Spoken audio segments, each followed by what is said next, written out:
오늘은 이사야 말씀 여행의 마지막입니다. 이사야 예언의 핵심을 세 가지로 줄여볼 수 있을 것 같습니다. 이사야 말씀을 함께 나누면서 많이 들으셨겠지만 너무 중요하기에 다시 한번 말씀드리겠습니다. 첫째는 오늘 본문 이사야 66장 1절과 2절에서도 말씀하고 있는데, 여호와 하나님은 온 땅을 창조하시고 통치하시는 온 땅의 주라는 것입니다. 둘째는 여호와 하나님만이 유일한 신이라는 것입니다.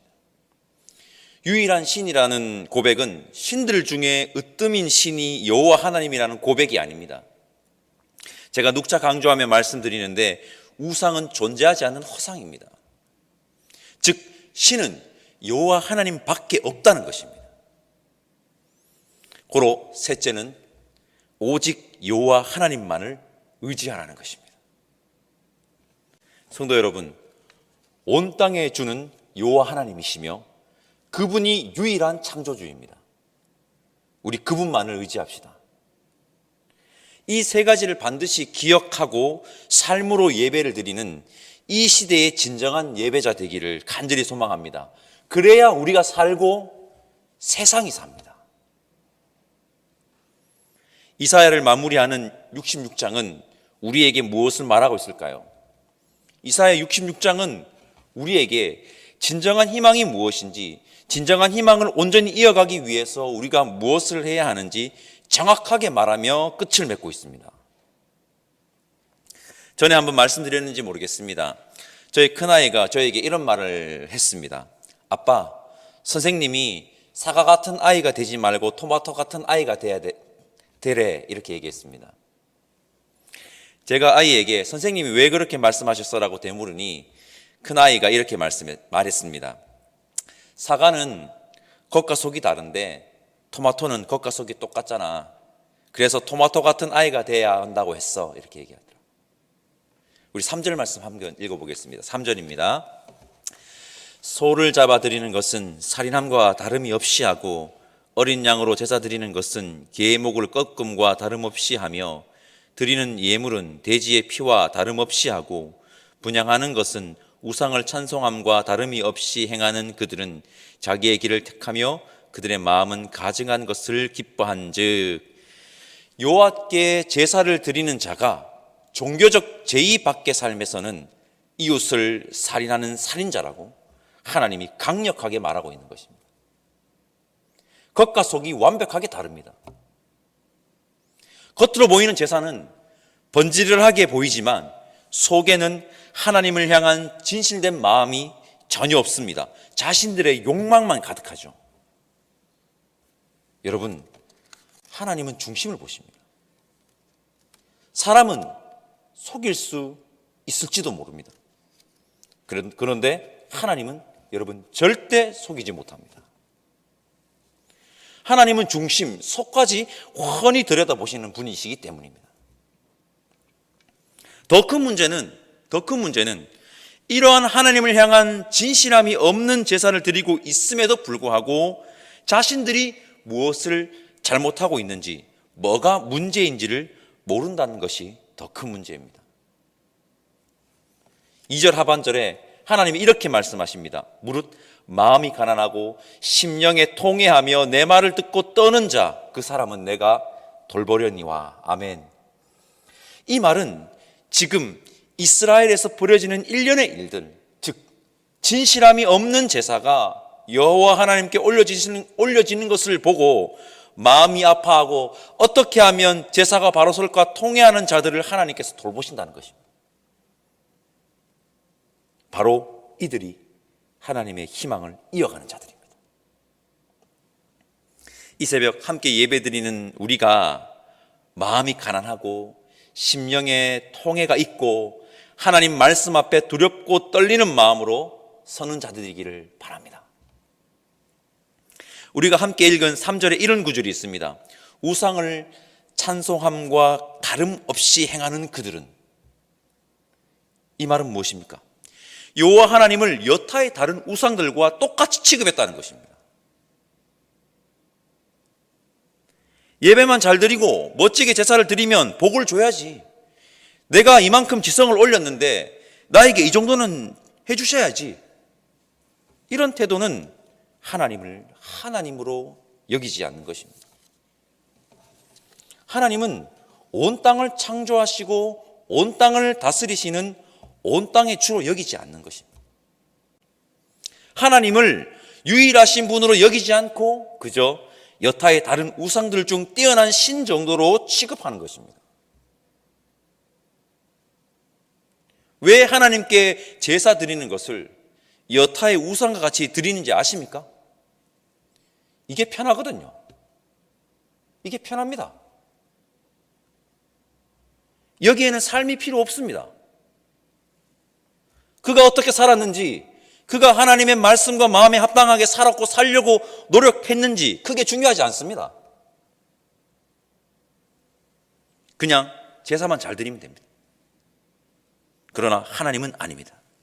하나님은 여러분 제사에 관심 있는 것이 아니라 제사를 드리는 우리에게 관심이 있습니다. 제사를 드리는 우리에게 관심이 있습니다. 이게 은혜입니다. 이게 놀라운 은혜입니다. 창세기 4장에 유명한 사건 하나가 있습니다. 창세기 4장 4절과 5절 말씀을 제가 한번 읽어보겠습니다. 아벨은 자기도 양의 첫 새끼와 그 기름을 드렸더니 여호와께서 아벨과 그의 제물을 받으셨으나 가인과 그의 제물은 받지 아니하신지라 가인이 몹시 분하여 안색이 변하니. 하나님이 아벨의 제사는 받는데 가인의 제사는 받지 않았다고 합니다. 왜 아벨의 제사는 받으셨는데 가인의 제사는 받지 않았을까요? 그 답은 아벨과 그의 제물, 가인과 그의 제물입니다. 하나님은 아벨의 삶과 가인의 삶에 관심이 있습니다. 하나님은 제사를 드리는 우리에게 관심이 있습니다. 이 두려움과 떨림이 우리의 예배에 있어야 하는 것입니다.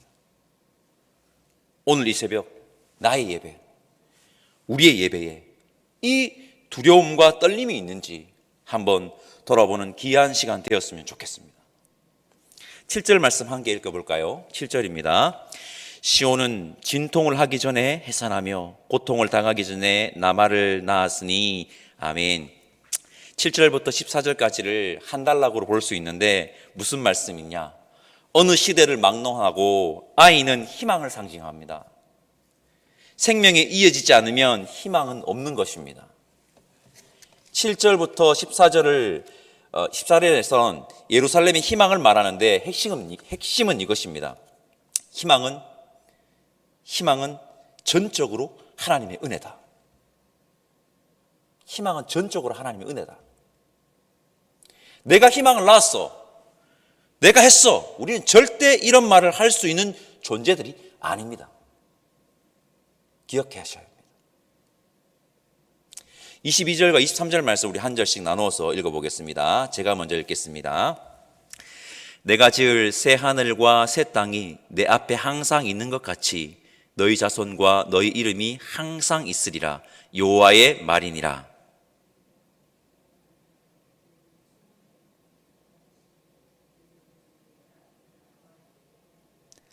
아멘. 하나님께서 하나님 나라를 꿈꾸라고 말씀하고 계십니다. 여러분, 우리는 하나님 나라의 완성을 소망하며 인생이라는 여정을 지나가는 자들입니다. 하나님은 그 완전한 희망을 말씀하시면서 우리에게 이렇게 말씀하십니다. 제대로 예배하라. 제대로 예배하라. 우리는 오해해서는 안 됩니다. 이사야 66장에서 성전 제사의 잘못을 신랄하게 말씀하신다고 해서 제사, 즉 예배가 필요 없네라고 오해해서는 안 됩니다. 오히려 여러분 그 반대입니다. 예배만이 살 길입니다.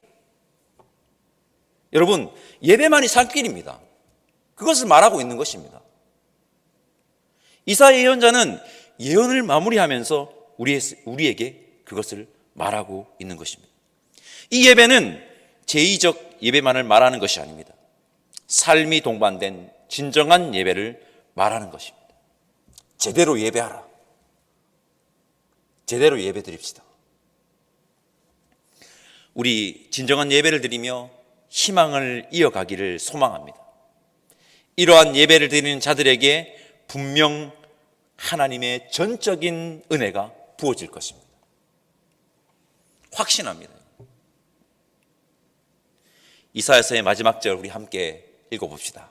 마지막 절입니다. 24절입니다. 그들이 나가서 내게 패역한 자들의 시체를 볼 것이라. 그 벌레가 죽지 아니하며 그 불이 꺼지지 아니하여 모든 혈육에게 가증함이 되리라. 아멘. 제가 이 말씀을 몇 번이고 읽고 묵상했습니다. 막 고조로 올라가다가 갑자기 분위기가 팍 바뀌는 느낌이 들어서 희망으로 마무리되려고 막 하다가 갑자기 희망적이지 않은 것 같았습니다. 왜 희망적이지 않지? 22절, 23절에서 쫙 올라가다가 질문을 던지면서 희망적인 의미를 제가 막 찾으려고 했습니다. 그래서 읽고 또 묵상했습니다. 그렇게 하다가 희망적인 의미를 찾다가 하나님의 강력한 경고의 말씀을 그냥 전하자라는 마음이 들었을 때 진짜 희망적인 의미를 찾았습니다. 하나님의 경고를 마음에 새기고 살아가는 삶이 여러분 진정한 희망을 꿈꾸며 사는 삶입니다. 그게 그 삶이 진짜 희망적인 삶이구나 라는 것들이 깨달아졌습니다. 즉 우리의 삶에 두렵고 떨림이 있어야 함을 다시 한번 이사야서 66장을 마무리하면서 말씀하시는 것입니다. 여러분, 성도 여러분, 이 두렵고 떨림을 가지고 온 땅의 주이자 유일하신 여호와 그분만을 의지하며 진정한 예배를 드리는 우리가 되시기를 간절히 소망합니다. 기도하겠습니다. 사랑의 하나님, 감사합니다. 지난 시간 동안 이사야서를 함께 묵상하며 느끼고 깨달았던 것, 우리의 삶 속에 하나하나 기억나게 성령 하나님 우리를 인도하여 주옵소서. 우리가 온 땅의 주이시며 유일하신 그분을 온전히 의지하며 살아가는 자 되기를 소망합니다. 우리가 삶이 동반된 진정한 예배를 드림으로 이 땅의 희망을 노래하는 자들이 되기를 원하오니 주여 함께하여 주옵소서. 감사없고 예수님의 이름으로 기도드립니다. 아멘. 하늘에 계신 우리 아버지, 아버지의 이름을 거룩하게 하시며 아버지의 나라가 오게 하시며 아버지의 뜻이 하늘에서와 같이 땅에서도 이루어지게 하소서. 오늘 우리에게 일용할 양식을 주시고 우리가 우리에게 잘못한 사람을 용서하여 준 것 같이 우리 죄를 용서하여 주시고 우리를 시험에 빠지지 않게 하시고 악에서 구하소서. 나라와 권능과 영광이 영원히 아버지의 것입니다. 아멘.